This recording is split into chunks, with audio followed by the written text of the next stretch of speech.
You've heard several people speak about evacuations and how do we get people out of areas and get them to safety. And at this time, I'm gonna have two agencies to respond, and that's gonna be Metro, which plays a really important part in evacuation. But the main person that's over evacuation is our own East St. Louis Fire Chief, Jason Blackman. Good evening. One thing I do want to say is that I looked at you all faces when he mentioned the oxygen. That's compressed air that we have on our back. It's not oxygen. Actually, we need oxygen when we leave a fire. But that's not oxygen. Everyone is under the impression that, oh, the fire department had on oxygen. We will blow up if we go in a building with oxygen on our back. Right. So that's why we kind of need to know where the oxygen is at in the house, who's on oxygen.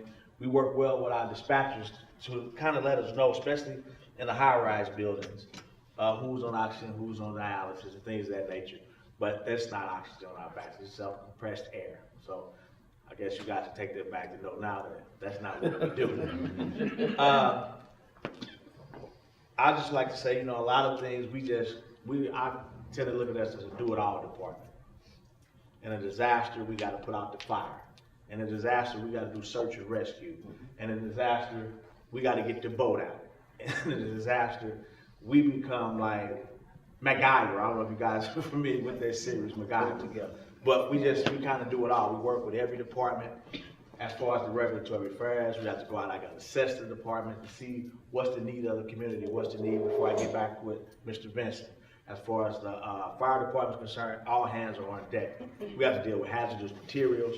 You guys might not know, but a lot of our trucks, all of our trucks, Lieutenant Gregory's here, he can attest to this, we carry a book that contains hazardous materials. Yes. So we have to look in our book. So we go up on the scene, we look at different placards and then how close can we get to the scene, how far we need to be away from the scene. Tell Mr. Benson we need to evacuate this community because of wind direction, or everything of that nature.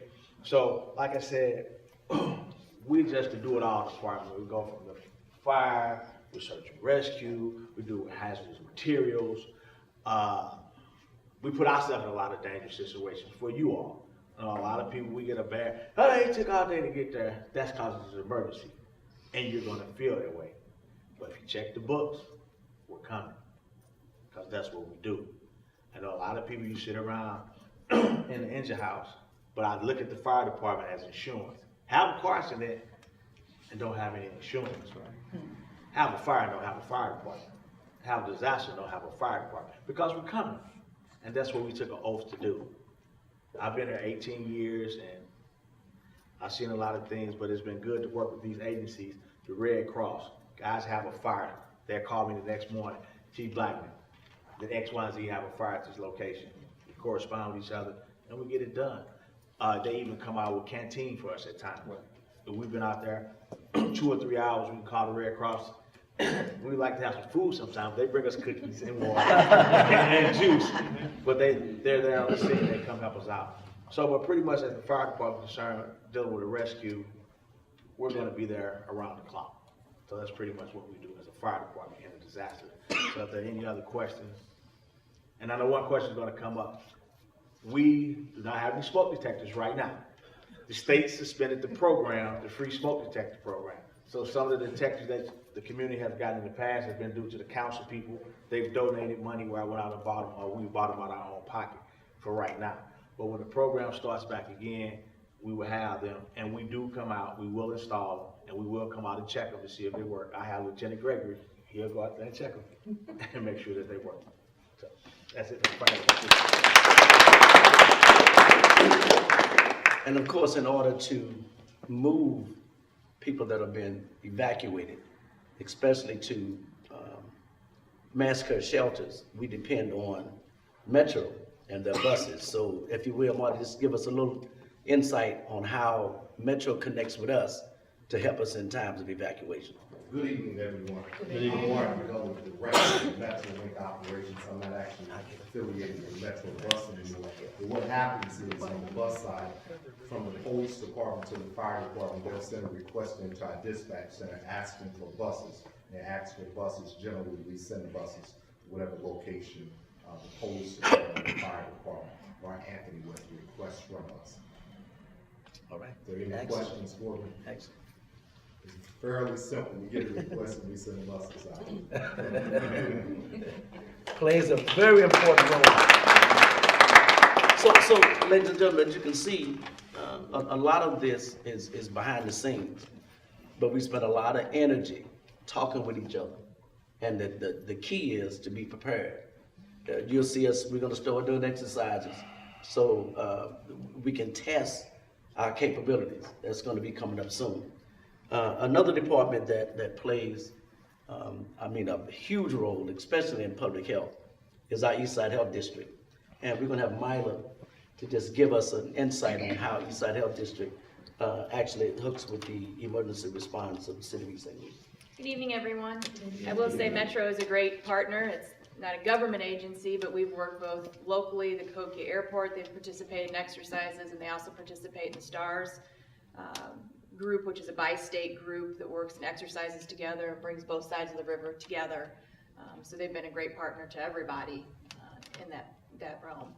So, like you said, I'm with Eastside Health District. I'm the Assistant Administrator. I'm Director of Environmental Programs. In our role in an emergency on a day-to-day basis, we enforce 4 state codes: food, sewer, water, and communicable disease. So we permit all your retail food establishments, and if there's an emergency, if you have power outages, if you have flooding, if there are fires, we come into role there in terms of making sure those places are safe to open and operate. As far as private sewage, we regulate and permit more of your aeration, your septic units. However, if we do have surfacing sewage in an area that can come in contact with the public, we get involved because sewage and flooding make prime breeding grounds for mosquitoes. And so we know that some mosquitoes can spread disease. And so every year we do surveillance for the Culex species of mosquitoes, which spreads West Nile. And now with the new Zika virus, it'll be interesting to see what happens this summer. We provide larviciding when there's flooding in the community. We did this extensively over the summer. We larvicided over 300 different locations. We went out with Anthony and door to door and addressed people's mold issues. There's no regulation on mold, but we can provide some basic cleanup information for any type of flooding or mold problems. As far as water, we actually permit all groundwater wells. So if you have flooding, it's important that residential wells be tested. We have several public establishments within our jurisdiction, and Eastside serves more than the city of East St. Louis, but we have 4 townships with a population of about 65,000. So we do water sampling for those public establishments to make sure that the water that they serve is safe for the residents to consume. We also provide vaccination services at our clinics. We have 8 different locations. So we really work, and sometimes as a primary care provider to our residents, and we try to be accessible to everyone. But what public health is actually funded to do in an emergency is provide prophylaxis or vaccinations to the resident population within 48 hours of event. So you talk about all those category A agents and bioterrorism agents, and you hear anthrax a lot. What we do is train on how we're going to get pills or vaccinations into people within 48 hours. And the methodology that we use is that we request medications from the CDC out of their Strategic National Stockpile, or the SNS, as it's called. And kudos to all of you, because the response starts on a local level, and you know you have to be prepared at home, because even though we collaborate with our county and our regional and our state partners, cavalry's coming, but it's not immediate. So again, there's handouts about basic home preparedness. The response starts with you. But once we declare on a local level or with our county partners that there's a problem and that we need medications or we need supplies that the CDC can provide, we place an order, and the local hospitals and the health departments get together. We compile an order, we put it in through the county EMA, and Anthony be involved up to Stan. It goes to the governor's office. They decide whether they're going to send it through to the CDC. The CDC approves it. They send it back down the line, and they start pushing out medications and supplies that we can get from a government, federal level down to the locals. So our role as public health is how we're going to get those medications and supplies to the people. And we do that. We have a warehousing operation that we run and we train annually on as far as how we're going to receive the medications, break them down, and ship them out to pods or points of dispensing. And what those are clinics. So we have open pods, which are open clinics that are for the public, such as you, where you would go to get your medications or your vaccination, whatever it may be. And then we have something called closed pods as well, which are where private businesses and agencies have signed agreements and provided medical staff and undergone training to provide prophylaxis or vaccination to their employees as well as their families, okay? And so we do have a number of those closed pod agreements in place, and that takes numbers out of the general population, so the line's not as long, it's not as congested. But it takes a lot of coordination in order to pull that off, because we need our local security representation there, as well as we need distribution. So we actually have an ILEAS mobile field force that transports our medications to make sure they get to the site safely. We need on-site support, as well as a continual loop in terms of where medications and supplies are needed and how we get that out, and that's through the EOC communication, or the Emergency Operations Center, where everybody talks to let them know how the situation is progressing and what is needed where. So, like I said, our main role is getting the medication to the people. We exercise it annually, multiple times throughout the year. We're evaluated by both the state as well as the CDC on an annual basis. We're required to have substantial documentation and records to prove all of that. And it's a large process, and it takes everybody at this table to pull that off. Does anybody have any questions for me? So you said that you have an agreement with some businesses to, you know, give the medication or whatever to their employees and their families. Are the other pods, are they always in a clinic, or can they be set up in a general suite? They wouldn't actually be in a clinic. They'd be in a large-scale facility. Okay. So you're looking at somewhere with gymnasiums or football fields, or, you know, large-scale institutions where you can run a lot of people through, because with our resident population for the health district, you're looking at 65,000. When you look at the county, it's 265,000. Scott Air Force Base, just to put that out there, is a closed pod, so that takes 40,000 people out of those numbers in one shot. It comes out of the public line. So we have multiple places that we've identified. We don't give that information out ahead of time, because if it's a natural disaster, the building may be collapsed and you don't want people going there. You know, when we release that time, we coordinated, so not one pod, say the county pod would open before us or after us, and everybody goes to that location. In a large-scale event, the county and Eastside, the county health department, Eastside would work together. We had over 100 staff this time last year. We're down to 30 with the budget cuts. So it shows you we really need to work together and pull those resources in order to get the job done. And we've got those relationships in place, and that's why this is so important in the time of an event. And then how do you get the information out about where the pods are when it's needed? Well, we would go to our local resources. There's multiple ways, obviously. It depends on the event. If we have TV, we have internet communication, radio broadcast, door-to-door if we have to. There are plans in place for that sort of communication. Signs posted on the street corners. At 5 o'clock, go to this location for medications. And again, that's why closed pods are important, because you're taking those people out. They know where to go. They know the people that they're working with. And then you don't have all that traffic situation throughout the community. Will they be spraying for the mosquitoes this summer or this spring? Well, now we don't spray, we do larviciding. So we kill the mosquito before it becomes a mosquito. We do preventative care. So we do generally larvicide. We larvicided 300 locations last year. Due to budget cuts, that's not being funded at this time, but we will work with our other community partners to get more larvicide and continue to provide those services as much as we can. And we do also, like I said, we have 4 locations throughout the township where we harvest mosquitoes several times a week, and we test those mosquitoes then to see if they're West Nile virus positive. I think it'll be interesting to see what comes about with the Zika. And so the way to eliminate that mosquito, they breed in standing water. So you want to get rid of all those flower pots that have standing water. If you know if there's a pool that's not being maintained with chemicals and it's stagnant, any stagnant water will breed mosquitoes. So 1, get rid of it because you don't want to get bit, but 2, it stops the disease vector as well. Thank you, Mike. I want to address just a couple of things before I turn it over to Jessica and really get off into question and answer. But one of the things that we depend on is the knowledge of our citizens. And you're going to hear things like severe thunderstorm warning, severe thunderstorm watch, tornado warning, tornado watch. And as citizens, you really need to know what these things mean. And whenever you hear them talk about a watch, right, that means that conditions are favorable for that thing to happen. When you hear warning, especially in the case of a tornado, that means it's been spotted or it's on the ground. So in that, what would give you time to prepare, the watch or the warning? Right, and Stan talked about the emergency supply kit. That is so important because in time of emergency, unfortunately, from 4 to maybe 7 days, your emergency first responders may not be able to get to you. And you've got to have a kit that would allow you to survive for at least 4 days. And matter of fact, in the handout, that's extremely important. When I go out and do my workshops, this is the thing I talk about probably the most.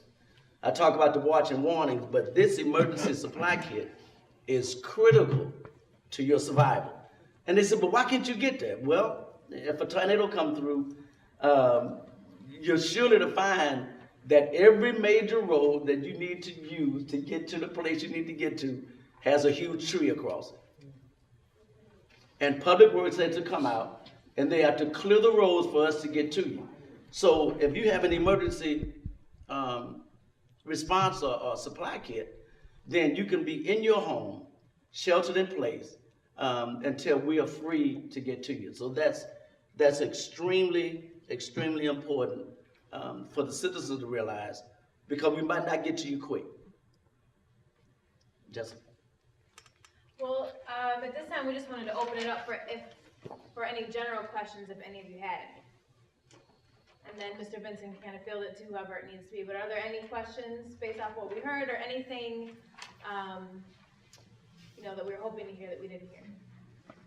Speaking of mosquitoes, on North Park, Caseville and North Park, there where there was city citizen building some years ago. Yes, ma'am. I know exactly what you're talking about. That needs to be taken care of. It's water sets there, and it's there now, and has been there for the last 2 months.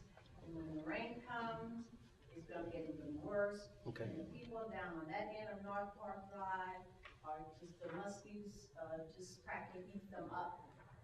And, who takes care of that? That would be Eastside Health District, Right, Mila. we will come out and provide larvicide for that area, but, and I'm not sure, I've been out there and talked with Mr. Prather.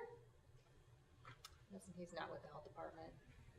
No, that's Eastside Housing Authority. Yeah. Okay. Right, if there's an area of standing water, a large area, if you could call our office, we're at 650 North 20th Street. If it's within our jurisdiction, we will go out and we will provide larvicide as resources allow us to do that. But like I said, we larvicided over 300 sites with the flooding that we had this summer. So we'd be happy to do that. Well, it's needed now. Okay. In the cooler weather, we don't see that growth in mosquito, but as we start to warm up through the spring, it will be an issue. Well, we've had some warm days, and we've got some warm days that's gonna be coming next week, and there's a long for mosquitoes to populate. It's a 7-day cycle, but we'd be more than happy to go out and take a look at that location. So is your number in this, Anthony? No, it's not, but I can give you a card after this if you'd like. Okay. Any other questions? We have a problem with a lot of tires that are just stacked on the corners, and they block the sewer drain on the street on the corner, so the water stands. Or the water gets in the tires and they just sit there. So, that's a mosquito problem. Yes. It is. Yes. And we just wanna know, what can we do about it? I mean, every time we move the tires and, get rid of them, then they pop up some more. One of the things we're gonna do, and Miley said that she's gonna make herself available. Okay. So before we leave, make sure you get a card from her and make that call. And I can just say, if you make that call to her, Okay. whatever area that is, you'll get a response from her. Before I go any further, can we just give our mayor and our staff, our committee a round of applause for everything that they do?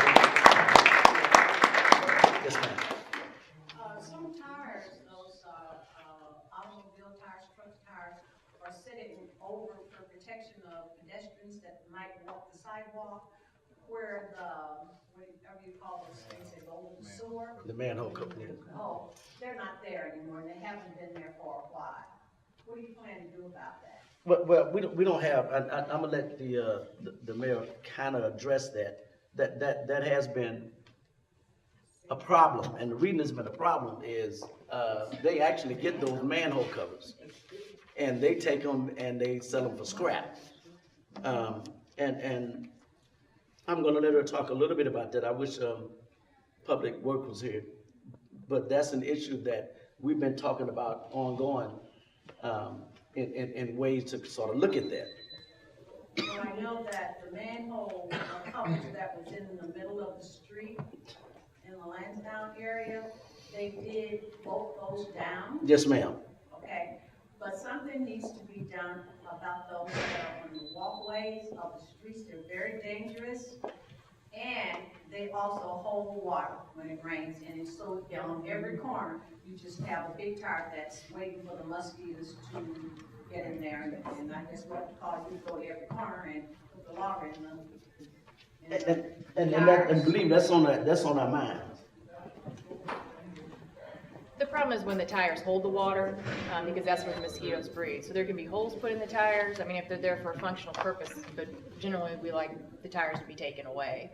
You can store them, you can cover them, you can put holes in them so they don't hold that water and then hold the water for the larvae to breed, so, or to develop. It's attractive to put holes in and you go on every corner, you know?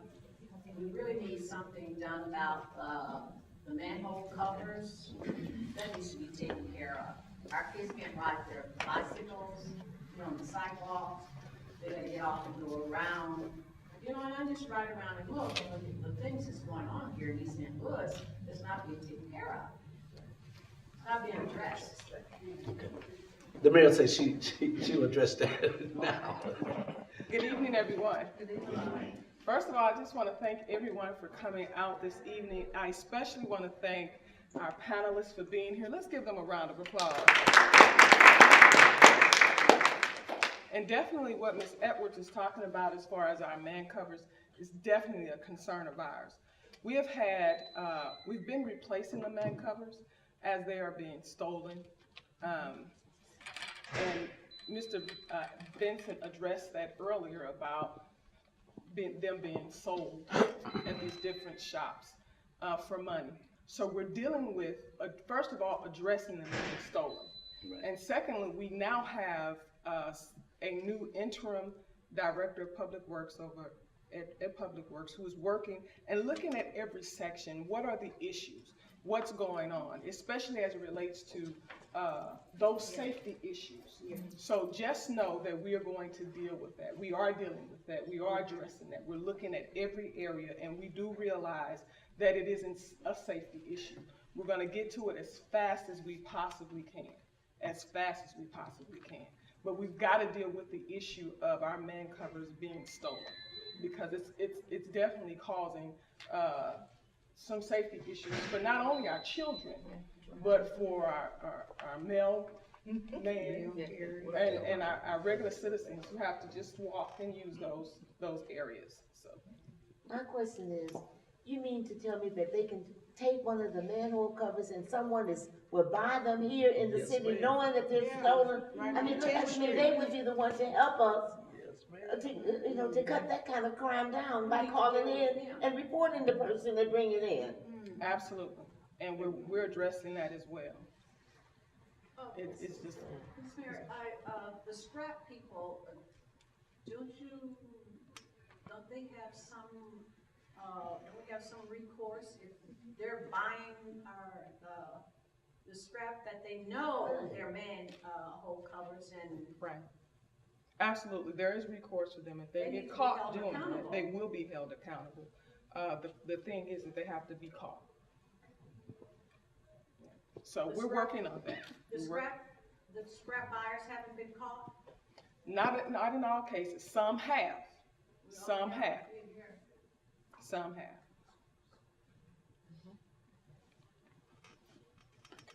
Chief? I just want to, Ms. Edwards, just for clarity, you also got to be smarter than a criminal. A lot of times they are taking them, they're breaking them up, and it's coming in with a pile. Exactly. They bust them. You bust them, they find a way to bust them. They're gonna get a job. So they bust them and they put them in with a pile of iron, so you can't decipher that the manhole cover is in there. So it's coming in with a big pile of junk. They use it for weight, weight. Yeah, so you don't want everyone just think somebody's walking down there with the manhole and turning it in, no. I can imagine you being able to break those up. Ms. Edwards, many years ago, maybe about 5 or 6 years ago, I worked a plainclothes detail where most people in the police department didn't know what I was doing at that time. But actually, I was working a multi-jurisdictional detail with a special unit put together to deal with air conditioners thefts, manhole thefts, and different things. And we were going out actively targeting these recycle industries, because at that point in time, manhole covers were just disappearing from everywhere. And most manhole covers, they're stamped with City of East St. Louis, State of Illinois. So a lot of these recycling industries were getting fined very heavy. But as Chief Blackman mentioned, some people are breaking them up. But there's also things just like the railroad spikes. It's large. So, I don't know if, they're still stealing them like that. But many years ago, like I said, we had a great detail that was put together, and maybe, I think only the chief knew that I was working that detail at that time. They explored different things at that period of time, making them concrete or different sources that they can make out of those manhole covers. But as far as that, they are aware, and like I said, they're very careful now. They're very, very discreet of what they will take in, but not saying all of them. Right. Not saying all of them, because you still have, the air conditioner thefts like that. Thank you. Do we have any more questions from the audience? Well, I just want to say, just know that we have a number of issues we do realize as far as our man covers and different issues that everyone is concerned about. And tonight we're talking about emergency preparedness. And I want to thank each and every panelist for being here tonight. The information that they have given us is invaluable. We have seen, we've been a part of emergencies and disasters that have happened here, and we've witnessed emergency disasters around in surrounding areas and across the country. And I am just very glad that we're being proactive about being prepared, We have to continue to be proactive as a city in allowing ourselves to work together and to be prepared for emergency situations. Emergencies do happen. Natural disasters do happen. And we want to put ourselves in the best position to be able to deal with those emergencies. Also, on another note, we are aware of, like, one of the issues that Ms. Edwards just brought up was the manhole covers. We're aware of these things. Just know that we're working on them. It's a process. I would encourage each and every one of you to continue to come to committee and council meetings, as council is needing of that encouragement along the way and staff to get certain things done. And we're appreciating you coming out this evening. Again, I just want to thank you. For those who are listening via YouTube, this is very good information. We have information on the side for those of you who are here. We want to make sure that you get a package. There are other brochures here as well, but make sure you get as much information and read the information, because it's important. We don't really know how important this information is until we find ourselves in an emergency situation and we either know what to do or we don't know what to do. But it's in those moments where we find ourselves in those situations that this information is really, really valuable. So again, thank you so much for coming out tonight, taking your time out to come out tonight and to listen. Spread the word, and thanks again. I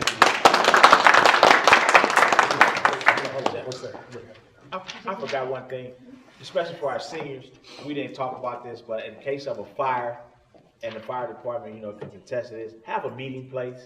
If it's a tree in your front yard, it's a tree in your backyard, have a meeting place. So when you guys get out the house, you do a head count, and this is where we should meet at.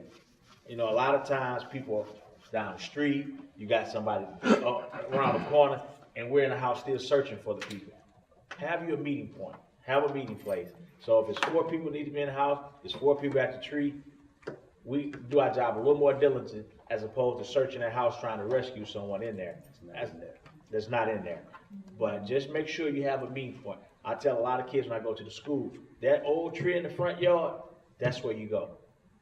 Mom and dad will find you there. So make sure you have a meeting place if you have a fire in your home.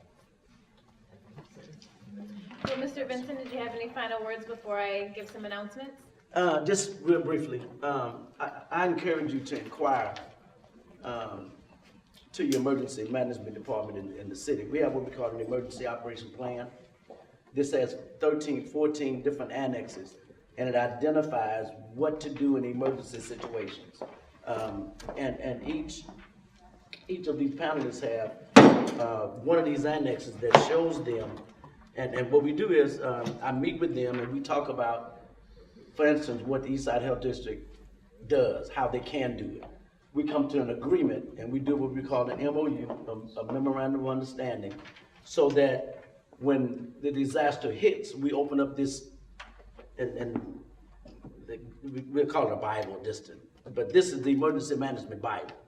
And it shows what each annex should do and have signed up to do when it comes to disaster. So anytime you want to inquire to look to see how we do, what we do as far as plans, you can always come down to the mayor's office, the mayor's suite, and you can always take a look at our emergency operation plan.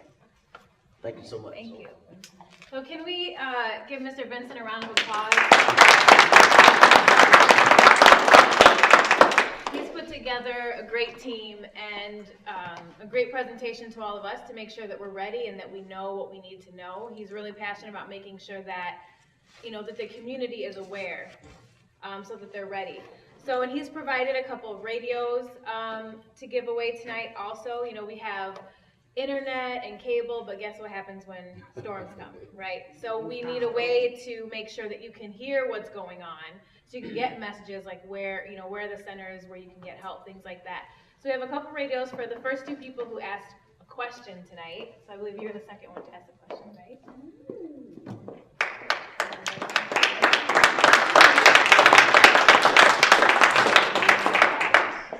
So on a sunny day like today, preparing for a storm doesn't seem like a really high priority, right? You just want to be outside and kind of enjoy it.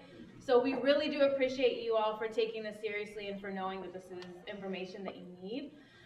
Spread the word. Let people know when we gather here that we have really great information to share. And I'm really glad that this is being recorded, so we'll be able to share this online. So look for it online. Share it with people who weren't able to be here tonight. If you didn't get a packet on your way in, make sure that you grab that. It has lots of useful tips for what you can do. And let's give another round of applause for our guests today.